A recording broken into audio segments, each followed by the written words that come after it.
When people think about mining trucks, they picture the massive dump bed, the towering height, or the sheer scale of hauling 400 tons of rock.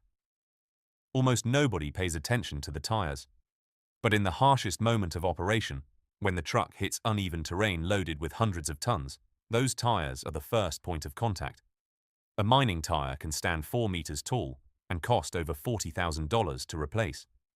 All that weight and stress gets absorbed in seconds, and there's no improvisation in how these components are maintained. Each tire is engineered to handle extreme loads, brutal surfaces, and heat that would destroy ordinary vehicle tires in hours. They're not just oversized truck tires. They're certified industrial components, monitored constantly by mining operations. If there's one detail that can't fail during a 24-hour work cycle in a remote pit, it's this. And understanding why these tires use nitrogen instead of regular air helps you see mining engineering with different eyes.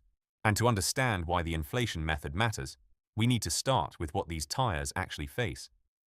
The moment a mining tire makes contact with the haul road surface, it's handling forces most people never consider. These trucks can carry 300 to 400 tons of material in a single load. That entire weight presses down through a handful of contact patches, each one smaller than you'd expect for something supporting such mass. When the truck hits uneven ground or navigates a turn on a steep grade, the forces aren't just vertical. There's lateral stress, torsional flex, and impact shock from rocks embedded in the road surface. This happens continuously. Mining operations run 24 hours a day, 7 days a week.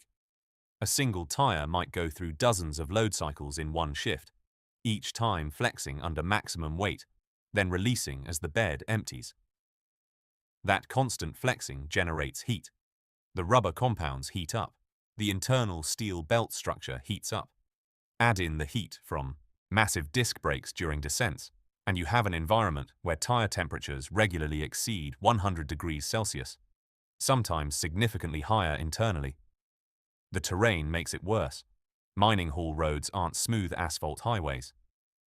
They're compacted earth and rock, often with sharp debris that can puncture or tear.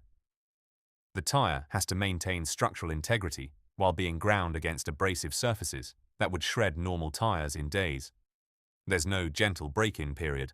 From the moment a tire gets mounted, it's subjected to maximum operational stress. And here's what makes this truly demanding. These aren't short trips.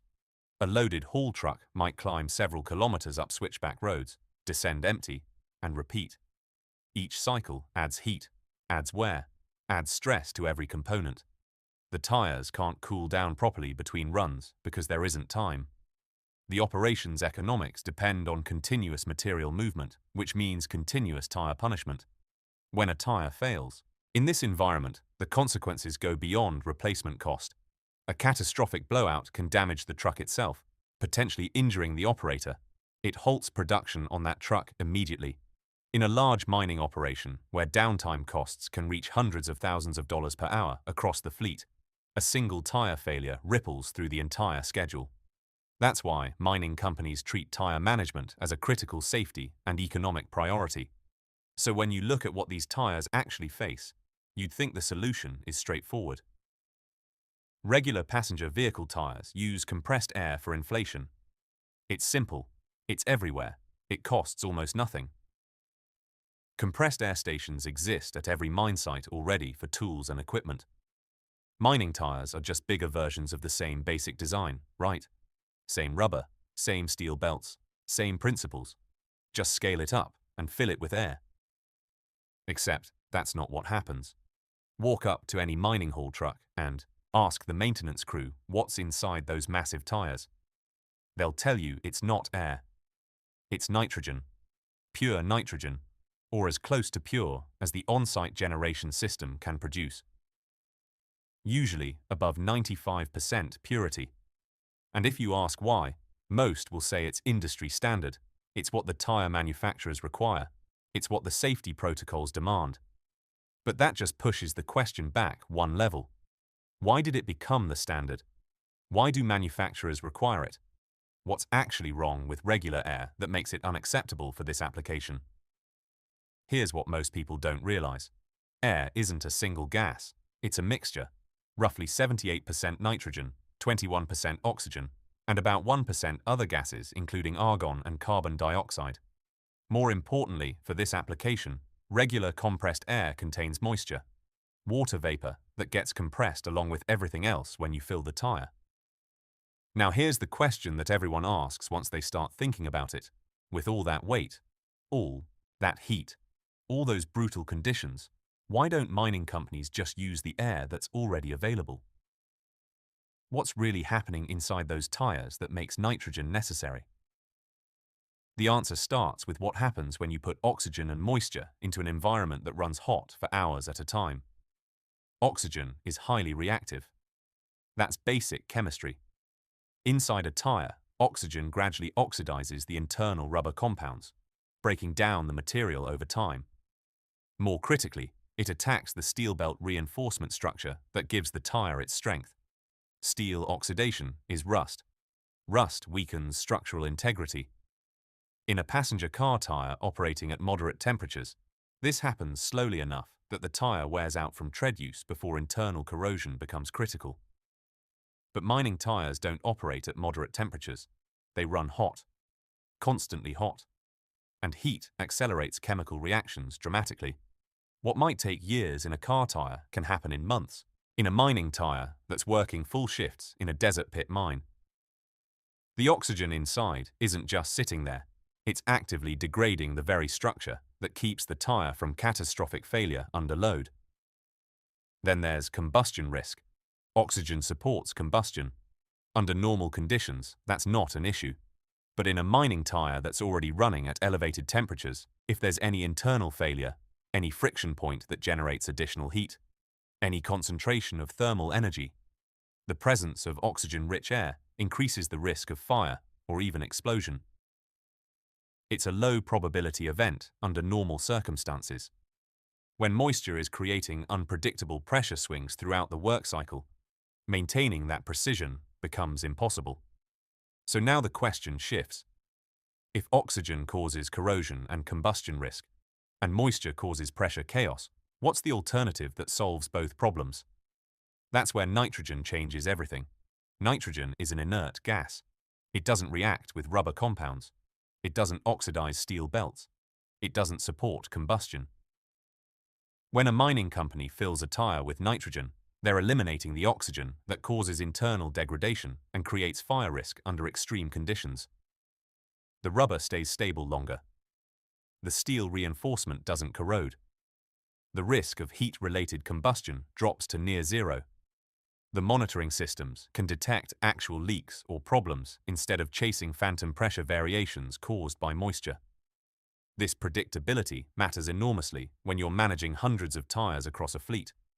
Pressure monitoring systems can provide reliable data. Maintenance teams can set precise thresholds for alerts.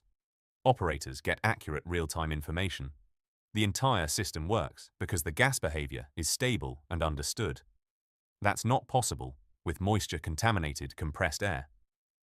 Testing and certification requirements reflect this reality. Mining tire specifications from major manufacturers explicitly require nitrogen inflation to meet their performance guarantees.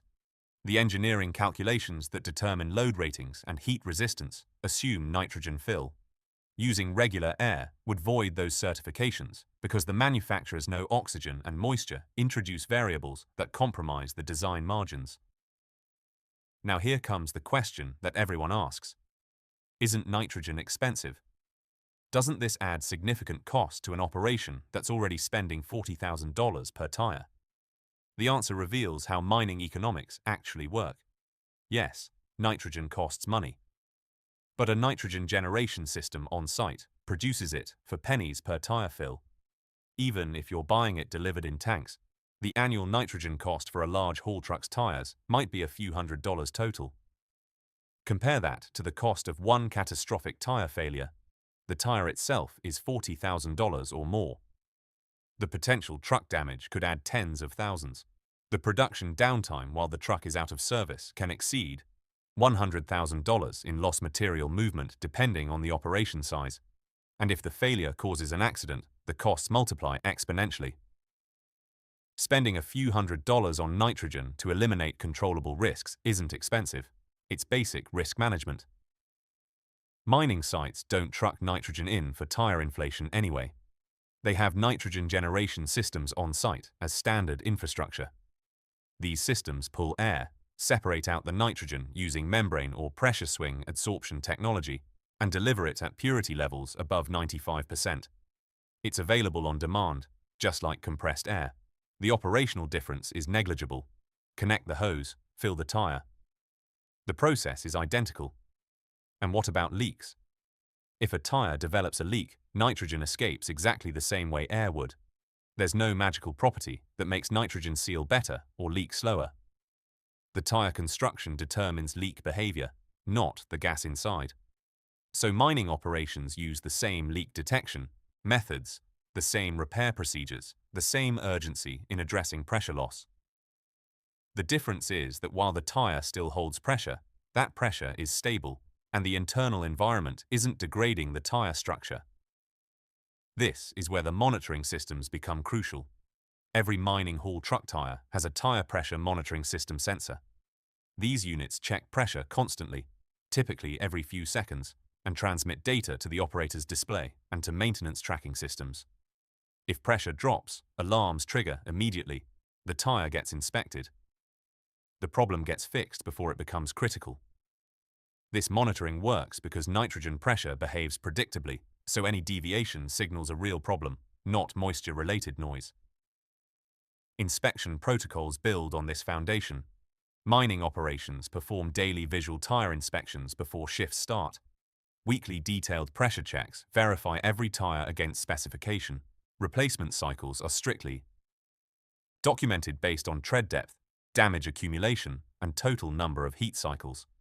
Nothing is left to chance or operator judgment.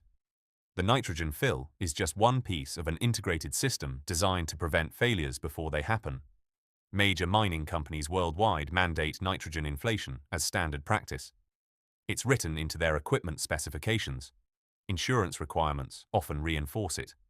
Safety regulations in many jurisdictions expect it for heavy industrial equipment. This isn't one company's preference. It's industry-wide consensus, based on decades of operational data showing that nitrogen inflation reduces failure rates and extends tire service life under extreme conditions. During operation, those benefits become visible in the data. A tire filled with nitrogen and properly monitored can handle the temperature extremes of loaded climbs and heavy braking descents without the internal pressure chaos that moisture creates. The TPMS logs show stable curves. Maintenance records show longer intervals between issues. The tire makes it through more cycles before reaching replacement criteria. All because the internal environment is controlled and predictable. The heat generated during work is substantial. A fully loaded truck descending a long grade relies heavily on its brakes. Those massive disc brakes can glow red hot. That heat transfers directly into the wheel assemblies and into the tires. Surface temperatures can exceed 100 degrees Celsius easily. Internal temperatures climb higher. In this environment, having an inert, dry gas inside isn't luxury engineering. It's the difference between controlled operation and accelerated degradation. Load cycling adds another stress layer. Each time the truck dumps its load, the tire pressure that was compressed under weight rebounds. Each time it loads up again, the tire compresses. This constant flexing generates heat from the tire materials themselves, separate from brake heat or ambient temperature. The internal gas is constantly being compressed and released, heated and cooled, in cycles that repeat dozens of times per shift. Stable gas behavior under these conditions is essential. The mining industry's approach to tire management reflects a broader philosophy. They don't try to minimize catastrophic events. In the end, those overlooked components sitting at the bottom of a 4-meter-tall mining truck deserve more credit than they get. They're supporting some of the most demanding industrial operations on the planet. And the engineering decisions behind them, including something as simple as what gas goes inside, reflect decades of learning what works and what fails when there's no room for error. Thanks for watching all the way through. Subscribe to the channel, leave a like, and turn on notifications so you don't miss the next videos.